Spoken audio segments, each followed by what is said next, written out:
Hi friends, ನಿಮ್ಮೆಲ್ಲರಿಗೂ ಕೂಡ ನಿಮ್ಮದೇ ಆಗಿರ್ತಕ್ಕಂಥ ಯೂಟ್ಯೂಬ್ ಚಾನಲ್ ಸ್ಟಡಿ ವಿತ್ ಪರಶುರಾಮ್ಗೆ ಸ್ವಾಗತ ಅಂತ ಹೇಳ್ತಾ ಈ ವಿಡಿಯೋದಲ್ಲಿ ನಾನು PSTR ಪ್ರಾಥಮಿಕ ಶಾಲಾ ಶಿಕ್ಷಕರ ನೇಮಕಾತಿಯ ಅಧಿಸೂಚನೆಯಲ್ಲಿನ ಯಾವೆಲ್ಲ ಮಾಹಿತಿ ಇದೆ ಅನ್ನೋದನ್ನು ನಾವೇನು ಮಾಡ್ತೀನಿ ಅಂತಂದರೆ ಹೇಳ್ತೀನಿ.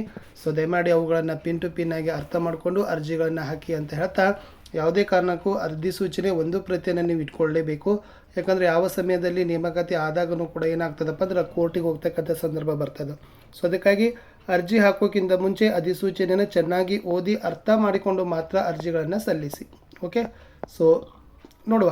ಸೊ ಇನ್ನು ನಿಮಗೆ ಡೈಲಿ ಆಗಿರ್ತಕ್ಕಂಥ PSTR, GPSTR, HSTRಗೆ ಸಂಬಂಧಪಟ್ಟಂತೆ ವಿಡಿಯೋಗಳು ಕಂಟಿನ್ಯೂ ಆಗಿ ನಾವು ಕೊಡ್ತಾ ಇದ್ದೀವಿ. ಸೊ ಅವುಗಳ ಲಿಂಕ್ಗಾಗಿ ನಮ್ಮ ವಾಟ್ಸಪ್ ಚಾನಲು ಮತ್ತು ಟೆಲಿಗ್ರಾಮ್ ಗ್ರೂಪ್ ಇದೆ. ಸೊ ಅವುಗಳ ಲಿಂಕನ್ನು ಕೊಡ್ತೀನಿ, ಅವುಗಳಿಗೆ ಬಂದು ಜಾಯ್ನ್ ಆಗಿ ಖಂಡಿತವಾಗಿ ನಿಮಗೆ ಯೂಸ್ ಆಗ್ತದೆ. ಫಸ್ಟ್ ನೋಡೋಣ. Application starting date 18/8, closing date 7/9 ಇದೆ. ಓಕೆ, ಇಲ್ಲಿರ್ತಕ್ಕಂಥ ಹುದ್ದೆಗಳು ತಾತ್ಕಾಲಿಕವಾಗಿದ್ದಾವೆ, ವರ್ಗೀಕರಣ ಬದಲಾವಣೆಗೆ ಒಳಪಟ್ಟಿದೆ. ಈ ನೇಮಕಾತಿಯ ನಿಯಮ ಸಹಿತ ಕಾಲಕ್ಕೆ ಏನು ಮಾಡಿದೆ, ತಿದ್ದುಪಡಿಗೆ ಒಳಪಟ್ಟಿದೆ ಅನ್ನೋದನ್ನು ಮೊದಲಿಗೆ ಅವ್ರು ಏನು ಮಾಡಿದ್ದಾರೆ ಕೊಟ್ಟಿದ್ದಾರೆ. ನಾನು ಕೇವಲ ಹೇಳ್ತಾ ಇರೋದು ಪ್ರೈಮರಿ ಸ್ಕೂಲ್ ಟೀಚರ್. ಇದು ಎಲ್ಲ ಜಿಲ್ಲೆಗೂ ಸೇಮ್ ಇದೆ, ಹುದ್ದೆಗಳ ಸಂಖ್ಯೆ ಮಾತ್ರ ಬೇರೆ ಆಗಿರ್ತದೆ. ಬಟ್ ನೀವೇನು ಮಾಡ್ಕೋಬೇಕು, ಸಾಮಾನ್ಯವಾಗಿರ್ತಕ್ಕಂಥ ನಿಯಮಗಳನ್ನ ಅರ್ಥವನ್ನು ಮಾಡ್ಕೊಳ್ಬೇಕು. ಇನ್ನು ಮುಂದೆ ಹೋಗೋಣ. ಅಪ್ಲಿಕೇಶನನ್ನು ಸಲ್ಲಿಸ್ತಕ್ಕಂಥ ವಿಧಾನ. ಸೊ ಅಪ್ಲಿಕೇಶನನ್ನು ಅಪ್ಲೈ ಮಾಡಬೇಕಾದ್ರೆ ಡಿಪಾರ್ಟ್ಮೆಂಟ್ದವ್ರು ಒಂದು ವೆಬ್ಸೈಟ್ ಅದ, schooleducation.kr.nic.in. ಅಲ್ಲಿ ಆನ್ಲೈನ್ ಮೂಲಕ ನೀವೇನು ಮಾಡಬೇಕಪ್ಪ ಅಂದ್ರೆ ಅರ್ಜಿಯನ್ನು ಸಲ್ಲಿಸಬೇಕು. ನಿಮ್ಮದೇ ಒಂದು ಯೂಸರ್ ನೇಮ್ ಮತ್ತು ಪಾಸ್ವರ್ಡನ್ನು ಕ್ರಿಯೇಟ್ ಮಾಡ್ಕೋಬೇಕು. ರಿಕ್ರೂಟ್ಮೆಂಟ್ ಮುಗಿಯುವವರೆಗೆ ಏನಾಗಬೇಕು, ನಿಮ್ಮ ಯೂಸರ್ ನೇಮ್ ಮತ್ತು ಪಾಸ್ವರ್ಡ್ ಮತ್ತು ಅಪ್ಲಿಕೇಶನ್ ಕಾಪಿ, ಚಲನ್ ಇವೆಲ್ಲ ಏನು ಮಾಡಬೇಕು, ಲಾಸ್ಟ್ ರಿಕ್ರೂಟ್ಮೆಂಟ್ ಪ್ರೊಸೆಸ್ವರೆಗೂ ಜೋಪಾನವಾಗಿ ಇಟ್ಟುಕೊಳ್ಳಬೇಕು ಅಂತ ಹೇಳಿದ್ದಾರೆ. ಓಕೆ, ಆಮೇಲೆ ಶುಲ್ಕ ಪಾವತಿಗಾಗಿ ನೀವೇನು ಮಾಡಬೇಕು, ಆನ್ಲೈನ್ ಮೂಲಕ, ಅದು internet banking, credit card, debit card ಅಥವಾ online bank challan, State Bank of India SBI ಬ್ರ್ಯಾಂಚಲ್ಲಿ ನೀವೇನು ಮಾಡಬೇಕು, ಪೇ ಮಾಡಬೇಕು. ಒಮ್ಮೆ ಪೇ ಮಾಡಿರ್ತಕ್ಕಂಥ ಅರ್ಜಿ ಶುಲ್ಕವನ್ನು ಹಿಂದಿರುಗಿಸೋದಿಲ್ಲ, ಬೇರೆ ಯಾವುದೇ ನೇಮಕಾತಿಗೂ ಕೂಡ ಮರು ಹೊಂದಾಣಿಕೆ ಮಾಡೋದಿಲ್ಲ ಅಂತ ಹೇಳಿದ್ದಾರೆ. ಎಸ್, ಈ ವರ್ಷ ಅರ್ಜಿ ಒಂದೇ ಇದೆ. ಅಲ್ಲಿ PST, GPT ಮತ್ತು HSTRಗಳನ್ನು ನೀವೇನು ಮಾಡ್ಬೋದು ಅಂದರೆ ಆದ್ಯತೆಗಳನ್ನು ಕೊಡ್ಬೋದು. ನೀವು PSTಗೆ ಒಂದು ಬೇರೆ ಅರ್ಜಿ, GPTಗೆ ಒಂದು ಬೇರೆ ಅರ್ಜಿ, HSTR ಹಾಗಿಲ್ಲ. ಒಂದೇ ಅರ್ಜಿ ಸಂಖ್ಯೆಯಲ್ಲಿ ನೀವು ಪ್ರೈಮರಿ, ಗ್ರ್ಯಾಜುಯೇಟ್ ಪ್ರೈಮರಿ ಮತ್ತು ಹೈಸ್ಕೂಲ್ ಟೀಚರ್ಸ್ ಅನ್ನೋ ಒಂದು ಏನು ಮಾಡ್ಬೋದು, ಅಪ್ಲೈ ಮಾಡಿ ಅರ್ಜಿಗಳನ್ನು ಹಾಕ್ಬೋದು ಅಂತ ಹೇಳಿದ್ದಾರೆ. ಓಕೆ, ಸೊ ಈ ವರ್ಷದ ನೇಮಕಾತಿಗಾಗಿ ವಿಶೇಷವಾಗಿ ರಾಜ್ಯಪತ್ರ ಪ್ರಕಟಿಸಿದ್ದಾರೆ. 10/8/2026 ಆ ರಾಜ್ಯಪತ್ರದ ಪ್ರಕಾರ ನಿಮ್ಮ ಏನಾಗಬೇಕು, ವಿದ್ಯಾರ್ಹತೆ ಮುಗಿದಿರಬೇಕು. ಒಂದು ಹೇಳಿದ್ದಾರೆ ನೋಡಿ, ಅರ್ಜಿ ಸಲ್ಲಿಸುವಾಗ ಒಂದು ವೃಂದದ ಒಂದು ಹುದ್ದೆಗೆ ಒಂದು ಜಿಲ್ಲೆಯನ್ನು ಮಾತ್ರ ಸಲ್ಲಿಸಬೇಕು. ಈಗ ನೀವು PST ಅಪ್ಲಿಕೇಶನನ್ನು ಮಾಡ್ತಾ ಇದ್ರಂದರೆ ಯಾವುದಾದ್ರೂ ಒಂದು ಜಿಲ್ಲೆಗೆ ಮಾತ್ರ ಅರ್ಜಿಯನ್ನು ಹಾಕಬೇಕು, ಒಂದಕ್ಕಿಂತ ಹೆಚ್ಚು ಜಿಲ್ಲೆಗಳಿಗೆ ಅರ್ಜಿಯನ್ನು ಹಾಕುವಂಗಿಲ್ಲ ಅಂತ ಅವ್ರು ಏನು ಮಾಡಿದ್ದಾರೆ ಇಲ್ಲಿ ಹೇಳಿದ್ದಾರೆ. ಓಕೆನಾ. ಇನ್ನು ನೆಕ್ಸ್ಟ್ ಏನಿದೆ ಅಂತಂದರೆ PSTಗೆ ಮಾತ್ರ ನಾನು ನಿಮ್ಗೆ ಏನು ಮಾಡ್ತಾ ಇದ್ದೀನಿ ಅಂದರೆ ಹೇಳ್ತಾ ಇದ್ದೀನಿ. ಸೊ PSTRದಲ್ಲಿರ್ತಕ್ಕಂಥ ಇಂಪಾರ್ಟೆಂಟು. ಓಕೆ, ನೆಕ್ಸ್ಟ್ ಹಾಲ್ ಟಿಕೆಟನ್ನು ಸಹಿತ schooleducation.kr.nic.in ಅಲ್ಲಿ ಬಿಡ್ತಾರೆ, ಅಲ್ಲಿಂದ ಡೌನ್ಲೋಡ್ ಮಾಡ್ಕೋಬೇಕು. ಫೀ ಇದೆ ನೋಡಿ, GM ಮತ್ತು ಇತರೆ ಹಿಂದುಳಿದ ವರ್ಗದವರಿಗಾಗಿ 750 ಇದೆ. ಓಕೆ, ಒಂದಕ್ಕಿಂತ ಹೆಚ್ಚು ನೀವು PST, GPT ಹಾಕ್ತಾ ಇದ್ರಂದರೆ ಮತ್ತು ಅದೇ ಬೇರೆ ಬರ್ತದೆ. ಓಕೆ, ಇದು 750, ಅದು 750. ಒಂದೇ ವೃಂದದ 2 ಹುದ್ದೆ. ಒಂದೇ ವೃಂದ ಅಂದರೆ PST ಅನ್ನೋದು ಒಂದು ವೃಂದ, ಓಕೆ, GPT ಅನ್ನೋದು ಒಂದು ವೃಂದ, HST ಅನ್ನೋದು ಒಂದು ವೃಂದ. ಒಂದೇ ಹುದ್ದದ ಬೇರೆ ಅಂದರೆ GPTಯಲ್ಲಿ ಕನ್ನಡ SS ಆಗಿರ್ಬೋದು, ಹಿಸ್ಟ್ರಿಯಲ್ಲಿ ಕನ್ನಡ ಇಂಗ್ಲೀಷ್ ಆಗಿರ್ಬೋದು, ಅಥವಾ ಇಂಗ್ಲೀಷ್ ಹಿಸ್ಟ್ರಿ, ಅವು ಬೇರೆ ವೃಂದ ಅಂತ ಹೇಳ್ತಾರೆ. ಅದನ್ನೇ ನೆನಪಿಟ್ಕೊಡ್ರಿ. GM 2A 2B 3A 3B ಒಂದು ವೃಂದ 750, ಒಂದಕ್ಕಿಂತ ಹೆಚ್ಚು ವೃಂದ 1125. SC ST ಪ್ರವರ್ಗ 1, ಮಾಜಿ ಸೈನಿಕ, ಅಂಗವಿಕಲತೆಯ ಮಕ್ಕಳು, ತೃತೀಯ ಲಿಂಗದ ಅಭ್ಯರ್ಥಿಗಳು ಒಂದು ವೃಂದ 500, ಒಂದಕ್ಕಿಂತ ಹೆಚ್ಚು ವೃಂದ 750. ಓಕೆ, ಅದನ್ನು ನಿಮ್ಗೆ ಏನು ಮಾಡಿದ್ದಾರೆ ಕೊಟ್ಟಿದ್ದಾರೆ. ಇನ್ನು ನೆಕ್ಸ್ಟ್ ಮೋಸ್ಟ್ ಇಂಪಾರ್ಟೆಂಟ್ ಅಂದರೆ ಪೇಮೆಂಟು. ಸೊ ನಿಮ್ಮ ಬೇಸಿಕ್ ಎಷ್ಟದ ಅಂದರೆ 41,300ದಿಂದ ಹಿಡಿದು 81,800ರವರೆಗೆ ನಿಮಗೆ ಪ್ರೈಮರಿ ಸ್ಕೂಲ್ ಟೀಚರ್ಸ್ ಅದ. ಅರೌಂಡ್ ನಿಮಗೆ 50,000 to 55,000 ಸ್ಯಾಲ್ರಿ ಬರ್ತದೆ. 50,000 to 55,000 ಬರ್ತದೆ. ಸ್ಯಾಲ್ರಿ ಏನೂ ಕಡಿಮೆ ಇಲ್ಲ. ಓಕೆ, ಮತ್ತು ಅದು ವೇತನ ಆಯೋಗಕ್ಕೆ ಅನುಗುಣವಾಗಿ ಬದಲಾವಣೆಗಳು ಕೂಡ ಆಗ್ತಾ ಹೋಗ್ತಾವೆ. ಸಾಮಾನ್ಯ ಅರ್ಹತೆ ಇದ್ದವ್ರಿಗೆ ಏಜ್ ಲಿಮಿಟ್ 40 ಇದೆ. 2A 2B 3A 3B 43 ಅದ. SC ST ಕ್ಯಾಟಗರಿ 1 ವಿಶೇಷ ಚೇತನ 45 ಅದ. ನೆನಪಿಟ್ಕೊಡ್ರಿ, ಇದು ಕನಿಷ್ಠ 41 ವರ್ಷ ಹಾಗೂ ಕೆಳಗಿನ ಕೋಷ್ಟಕದಲ್ಲಿ ನಿರ್ದಿಷ್ಟಪಡಿಸಿದ ವಯೋಮಿತಿಯನ್ನು ಮೀರಿರಬಾರ್ದು ಅಂತ ಹೇಳಿದ್ದಾರೆ. ಓಕೆನಾ. ಆಮೇಲೆ ಈ ವರ್ಷ ಏನು ಮಾಡಿದ್ದಾರೆ ಅಂದರೆ ಪ್ರತಿ ಪತ್ರಿಕೆಯಲ್ಲಿ ನಿಮಗೆ ಪ್ರೈಮರಿಗೆ 2 ಪೇಪರ್ ಇದಾವಲ್ಲ, ಪೇಪರ್ 1 ಮತ್ತು ಪೇಪರ್ 2, ಆ 2 ಪೇಪರಲ್ಲಿ ನೀವು ಅಟೆಂಡ್ ಆಗಬೇಕು. ಮತ್ತು ಪ್ರತಿ ಪೇಪರಲ್ಲಿ ನೀವೇನು ಮಾಡಬೇಕು 35% ಮಾರ್ಕ್ಸನ್ನು ತೆಗಿಲೇಬೇಕು. 1ನೇ ಪೇಪರಲ್ಲಿನೂ ಕನಿಷ್ಠ 35 ತೆಗಿಬೇಕು, 2ನೇ ಪೇಪರಲ್ಲಿನೂ ಕೂಡ ನೀವು ಕನಿಷ್ಠ 35 ಮಾರ್ಕ್ಸ್ ತೆಗೆದ್ರೇ ನಿಮ್ಗೆ ಏನು ಮಾಡ್ತಾರಪ್ಪ ಅಂದರೆ ಅರ್ಹತೆಯನ್ನು ಹಿಡಿತಾರೆ, ಇಲ್ಲಾಂದರೆ ಹಿಡಿಯೋದಿಲ್ಲ. ಎಸ್, PhDಗೆ ಇರ್ತಕ್ಕಂಥ ವಿದ್ಯಾರ್ಥಿ PUCಯಲ್ಲಿ 50% ಮಾರ್ಕ್ಸು ಅಥವಾ D.Ed DLED ಅಂತ ಕರೀತಾರೆ. PUCಯಲ್ಲಿ 50% ಮಾರ್ಕ್ಸು, 4 ಇಯರ್ಸ್ ಎಲಿಮೆಂಟ್ರಿ ಎಜುಕೇಷನಲ್ಲಿ ಪದವಿ, ಅಥವಾ PUCಯಲ್ಲಿ 50 ಮಾರ್ಕ್ಸು, ಸ್ಪೆಷಲ್ ಎಜುಕೇಷನಲ್ಲಿ D.Ed ಆಗಿರಬೇಕು. TET ಇದೆ ಅಥವಾ CTET ಇದೆ. ಓಕೆ, ಎರಡರಲ್ಲಿನೂ ಕೂಡ ಪಾಸ್ ಆಗಿದ್ರು ಕೂಡ ಓಕೆ, ಎನಿ ಒನ್ ಆದರೂ ಓಕೆ. ಅದರಲ್ಲಿ GMO 2A 2B 3A 3B 60% ತೊಗೋಬೇಕು. ಆಮೇಲೆ SC ST ಕ್ಯಾಟಗರಿ 1 ವಿಶೇಷ ಚೇತನ ಅಭ್ಯರ್ಥಿಗಳು 55% ಅಂಕಗಳನ್ನು ತೆಗಿಲೇಬೇಕು ಅಂತ ಹೇಳಿದ್ದಾರೆ. ಓಕೆನಾ. ಆಮೇಲೆ PUCಯಲ್ಲಿ SC ST ಕ್ಯಾಟಗರಿ 1 ಮತ್ತು ವಿಶೇಷ ಚೇತನವುಳ್ಳ ಅಭ್ಯರ್ಥಿಗಳಿಗೆ 45% ಮಾರ್ಕ್ಸ್ ಇದ್ದರೂ ಓಕೆ ಅಂತ ಹೇಳಿದ್ದಾರೆ. 5% ರಿಲ್ಯಾಕ್ಸೇಷನನ್ನು ಕೊಟ್ಟಿದ್ದಾರೆ. ಇನ್ನು ಇದು P ಟೀಚರ್ಸ್ ಇರ್ತಕ್ಕಂಥದ್ದಿದೆ, ಅದೇನಷ್ಟು ವಿಶೇಷ ಇಲ್ಲ. ಸೊ ನಾನು ನಿಮಗೆ ಏನು ಮಾಡ್ತಾ ಇದ್ದೀನಿ ಅಂದರೆ ಸಾಮಾನ್ಯವಾಗಿರ್ತಕ್ಕಂಥದ್ದು. ಸೊ ನಿಮ್ಮ ಡಿರೈವ್ ಪರ್ಸೆಂಟೇಜ್ ಮೇಲೆ ಅಂದರೆ CET PUC D.Ed ಮೇಲೆ ಏನು ಮಾಡ್ತಾರೆ, 1:2 ಲಿಸ್ಟನ್ನು ಬಿಡ್ತಾರೆ.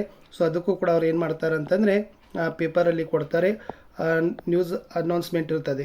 ಸೊ ಇದಕ್ಕೆ ಮೇನ್ ಇಂಪಾರ್ಟೆಂಟ್ ಅಷ್ಟೇ ನಿಮಗೆ ಸಂಬಂಧಪಟ್ಟಂತ ಹೇಳ್ತಾ ಇರೋದು. ಇಲ್ಲೊಂದು ವಿಶೇಷ ಇದೆ ನೋಡಿ, ಏನಿದೆ ಅಂದರೆ ನೀವು SC ST category 1 2A 2B 3A 3B ಸಮತಲ ಮೀಸಲಾತಿ ಕೋರಿರ್ತೀರಿ. ಓಕೆ, ರಿಸರ್ವೇಷನ್ ಅಪ್ಲೈ ಮಾಡ್ತೀರಿ, ಆದರೆ ನೀವೇನು ಮಾಡ್ತೀರಿ, ಸೆಲೆಕ್ಷನ್ ಲಿಸ್ಟಲ್ಲಿ GM ಅಲ್ಲಿ ಆಯ್ಕೆ ಆಗ್ತೀರಿ. ಆದರೂ ಕೂಡ ನೀವೇನು ಮಾಡಬೇಕು, ನೀವು ಏನು ಕ್ಲೇಮ್ ಮಾಡಿರ್ತೀರಲ್ಲ ಆ ರಿಸರ್ವೇಷನ್ದು ಸಿಂಧುತ್ವ ಕೊಡಲೇಬೇಕು. ಅಂದ್ರೆ ಈಗಲೇ ವಿಚಾರ ಮಾಡಿ, ನೀವು GM ಹಾಕಿ GM ಫೈಟ್ ಮಾಡಿದ್ರೆ ಓಕೆ, ನೀವು ಕ್ಯಾಟಗರಿ ಅಪ್ಲೈ ಮಾಡಿ GM ಅಲ್ಲಿ ಸೆಲೆಕ್ಷನ್ ಆದರೆ ನೀವು ಯಾವ ಕ್ಯಾಟಗರಿ ಹಾಕಿರಲ್ಲ ಆ ಕ್ಯಾಟಗರಿದು ಸಿಂಧುತ್ವ ಸರ್ಟಿಫಿಕೇಟ್ ಕೊಡಲೇಬೇಕು ಅಂತ ಹೇಳಿದ್ದಾರೆ. ಓಕೆ, ಸೊ ನೆಕ್ಸ್ಟ್ ನಿಮ್ಮದು ಮೆರಿಟ್ ಕ್ಯಾಲ್ಕುಲೇಷನ್ ಗೊತ್ತಿದೆ. CET 70%, PUC 20%, PUC 8%, TET or CTET 20%, 2 year DLED ಅಥವಾ D.Ed 2% ಇದೆ. 4 ಇಯರ್ಸ್ ಡಿಗ್ರಿದವ್ರದ್ದು ಕೊಟ್ಟಿದ್ದಾರೆ, ಅದನ್ನು ಕೂಡ ನೋಡ್ಕೊಡ್ರಿ. CET 70, TET 20, 4 ಇಯರ್ಸ್ ಏನು bachelor in elementary education, bachelor in education, bachelor in science education ಇದೆಲ್ಲ ಅದರದ್ದು 10% ಏನು ಮಾಡಿದ್ದಾರೆ, ಹಿಡಿದಿದ್ದಾರೆ.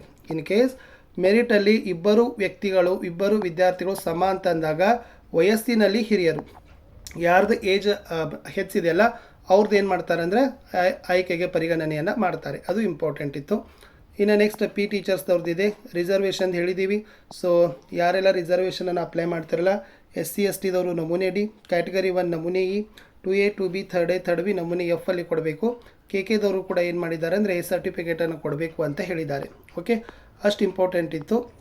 ಆಮೇಲೆ ಕಂಪಲ್ಸರಿ ನಿಮ್ಮ ಮೀಸಲಾತಿ ಪ್ರಮಾಣ ಪತ್ರಗಳು ಶಿಕ್ಷಣದ ಸಲುವಾಗಿ ಇರುವಂಗಿಲ್ಲ, ಉದ್ಯೋಗದ ಸಲುವಾಗಿಯೇ ಇರಬೇಕು. ಉದ್ಯೋಗದಲ್ಲಿನ ಮೀಸಲಾತಿಗಾಗಿರುತ್ತಲ್ಲ ಅದನ್ನೇ ನೀವೇನು ಮಾಡಬೇಕು, ಕ್ಲೇಮ್ ಮಾಡಬೇಕು ಅಂತ ಹೇಳಿದ್ದಾರೆ. ಅದು ಕೂಡ ಇಂಪಾರ್ಟೆಂಟ್ ಇತ್ತು. ಓಕೆ, ಸೊ ನೆಕ್ಸ್ಟ್ ನೀವು ಏನು ರಿಸರ್ವೇಷನನ್ನು ಕ್ಲೇಮ್ ಮಾಡ್ತಾರಲ್ಲ ಅವೆಲ್ಲ ಸರ್ಟಿಫಿಕೇಟ್ಗಳು ಕೊನೆಯ ದಿನಾಂಕದ ಮೊದಲೇ ಪಡೆದಿರಬೇಕು. ನೀವು ಕೊನೆಯ ದಿನಾಂಕದ ನಂತರ ಪಡೆದಿದ್ರೆ ಅವು ಯಾವುದೂ ಕಾಸ್ಟ್ ಮತ್ತು ಇನ್ಕಮ್ ಸರ್ಟಿಫಿಕೇಟ್ಗಳನ್ನ ಅವ್ರು ಏನು ಮಾಡೋದಿಲ್ಲ, ಕನ್ಸಿಡರ್ಡ್ ಮಾಡೋದಿಲ್ಲ ಅಂತ ಹೇಳಿದ್ದಾರೆ. ಸೊ ಅದು ಕೂಡ ಇಂಪಾರ್ಟೆಂಟ್ ಇದೆ. ಇನ್ನು ನೆಕ್ಸ್ಟ್ GM ಅಲ್ಲಿ ನಿಮ್ಮದು ರಿಸರ್ವೇಷನ್ ಕೊಟ್ಟಿದ್ದಾರೆ, ಸಮತಲ ಮೀಸಲಾತಿ ಅಂತ ಇರ್ತಾರೆ, ಹಾರಿಜಾಂಟಲ್ ರಿಸರ್ವೇಷನ್. ಸೊ ಯಾರೆಲ್ಲ ಅಪ್ಲಿಕೇಬಲ್ ಅದರಿ ಕೊನೆಯ ದಿನಾಂಕದ ಒಳಗಡೆ ಸಂಬಂಧಪಟ್ಟಂತೆ ನಮೂನೆಗಳಲ್ಲಿ ನೀವು ಸರ್ಟಿಫಿಕೇಟ್ಗಳನ್ನ ಏನು ಮಾಡಬೇಕಾಗ್ತದಪ್ಪ ಅಂದ್ರೆ ಪಡಿಬೇಕಾಗ್ತದೆ ಅಂತ ಹೇಳಿದ್ದಾರೆ. ಇಲ್ಲಿದೆ ನೋಡಿ, ಏನಿದೆ ಅಂದರೆ ನೀವು ಇನ್ ಕೇಸ್ ರೂರಲಲ್ಲೋ ಕನ್ನಡ ಮೀಡಿಯಮಲ್ಲೋ YN ಅಲ್ಲೋ ಟ್ರಾನ್ಸ್ಜೆಂಡರಲ್ಲೋ ಸೆಲೆಕ್ಷನ್ ಆಗ್ತೀರಿ. ಓಕೆ, ಆದ್ರೆ ಅವು ಏನಾಗ್ತಾವಪ್ಪ ಅಂತಂದ್ರೆ rural Kannada medium transgender YN ಸಿಂಧುತ್ವಗಳು ಬರೋದಿಲ್ಲ. ಇನ್ ಕೇಸ್ ನೀವು ಸಿಂಧುತ್ವ ಬರದೇ ಇದ್ದರೆ ನಮ್ಮನ್ನು GM ವುಮನ್ನ, GM OT, GM ಕನ್ನಡದಾಗ ಹಿಡೀರಿ ಅಂತ ಹೇಳುವಂಗಿಲ್ಲ. ನೀವು ಯಾವ ಸಮತಲ ಮೀಸಲಾತಿಯಲ್ಲಿ ಆಯ್ಕೆಯಾಗಿರ್ತೀರಿ ಅದರ ನೈಜತೆ ಕೊಡಲೇಬೇಕು. ಆ ಸಮತಲ ಮೀಸಲಾತಿಯ ನೈಜತೆ ಬರದೇ ಇದ್ದರೆ ಸೊ ನಿಮ್ದು ಏನಾಗ್ತದೆ, ಆಯ್ಕೆಯಿಂದ ಹೊರಗಡೆ ಮಾಡ್ತಾರೆ, ಅದನ್ನು ಬದಲಾವಣೆ ಮಾಡೋದಿಲ್ಲ ಅಂತ ಅವ್ರು ಏನು ಮಾಡಿದ್ದಾರೆ, ಕೊಟ್ಟಿದ್ದಾರೆ. ಎಸ್, ಸೊ ಗ್ರಾಮೀಣ ಅಭ್ಯರ್ಥಿದು ಕೂಡ ಸೇಮ್ ಅದ. HMದು ಮತ್ತು BO ಅವ್ರದ್ದು ಸಿಗ್ನೇಚರನ್ನು ಪಡ್ಕೊಡ್ರಿ, ಅದು ಕೂಡ ಇಂಪಾರ್ಟೆಂಟ್ ಇತ್ತು. ಓಕೆ, ಇನ್ನು ನೆಕ್ಸ್ಟ್ ಕನ್ನಡ ಮಾಧ್ಯಮದು ಕೂಡ ಇದೆ. ಕಂಪ್ಲೀಟ್ 10 ಇಯರ್ಸ್ ಎಜುಕೇಷನ್ ಆಗಿರಬೇಕು ಕನ್ನಡ ಮೀಡಿಯಮಲ್ಲಿ, HM ಮತ್ತು BO ಅವ್ರ ಸಿಗ್ನೇಚರ್ ಆಗಿರಬೇಕು. ಅಂಗವಿಕಲತೆ ಪ್ರಮಾಣ ಪತ್ರದ ಬಗ್ಗೆನೂ ಕೊಟ್ಟಿದ್ದಾರೆ, ಅದು ಕೂಡ ಇಂಪಾರ್ಟೆಂಟ್. YN ಕ್ಯಾಂಡಿಡೇಟ್ ಇದೆ, ಯೋಜನಾ ನಿರಾಶ್ರಿತರ ಅಭ್ಯರ್ಥಿಗಳು. ಸೊ ಇಲ್ಲಿ ನೀವು ಅಪ್ಲೈ ಮಾಡಿದ್ದಂದರೆ ಅದನ್ನು ಕೊಡಲೇಬೇಕು ಅಂತ ಇರ್ತಕ್ಕಂಥದ್ದು. ತೃತೀಯ ಲಿಂಗದ ಅಭ್ಯರ್ಥಿಗಳು ಸಕ್ಷಮ ಜಿಲ್ಲಾಧಿಕಾರಿಗಳಿಂದ ಡಿಸ್ಟ್ರಿಕ್ಟ್ ಮ್ಯಾಜಿಸ್ಟ್ರೇಟಿಂದ ಸರ್ಟಿಫಿಕೇಟನ್ನು ಪಡೆದಿರಬೇಕು ಅಂತ ಅಲ್ಲಿನೂ ಕೂಡ ಅವ್ರು ಏನು ಮಾಡಿದ್ದಾರೆ ನೋಟಿಫಿಕೇಷನಲ್ಲಿ ಹೇಳಿದ್ದಾರೆ. ಇನ್ ಸರ್ವಿಸ್ದವರು ನೀವು ಪಿ ಎಸ್ ಟಿದವರಿದ್ದರೆ ಪಿ ಎಸ್ ಟಿಗೆ ಬರೆಯೋಕ್ಕೆ ಅವಕಾಶ ಇಲ್ಲ. ಬಟ್ ಪಿ ಎಸ್ ಟಿದವ್ರು ಏನು ಮಾಡ್ಬೋದು, G P T H S T ಆರ್ಗಳನ್ನು ಬರಲಿಕ್ಕೆ ಅವಕಾಶ ಇದೆ.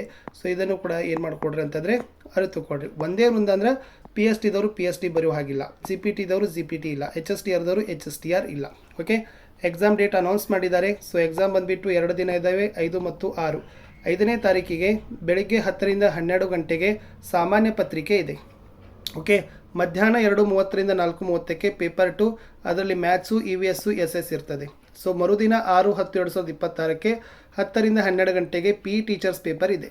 ಸೊ ಅದು ಏನು ಮಾಡಿದ್ದಾರೆ 5/6ಕ್ಕೆ ಕೊಟ್ಟಿದ್ದಾರೆ. ಪೇಪರ್ 1 ಸಿಲೆಬಸ್ ಬಿಟ್ಟರು S G K 15 mark, Kannada 10, English 10, psychology 15, mental ability 15, computer 15, health education 10, value education 10, total 100 mark ಅಂತ ಕೊಟ್ಟಿದ್ದಾರೆ. ಪೇಪರ್ 2ಗೆ ಸೇಮ್ ಇದೆ. ಸೊ ಯಾರೆಲ್ಲ ಪಿ ಎಸ್ ಟಿ ಆರ್ ಅವ್ರದ್ದೇ ನೀವು maths E V S S S ಓದಬೇಕು, 100 ಮಾರ್ಕ್ಸ್ ಇರ್ತದೆ. ಪಿ ಇದವರು ಪಿ ಎಜುಕೇಷನ್ದು ನಿಮ್ದೇನು ಥಿಯರಿ ಇದೆಲ್ಲ ಅದನ್ನು ಓದಬೇಕು, 100 ಮಾರ್ಕ್ಸ್ ಇದೆ.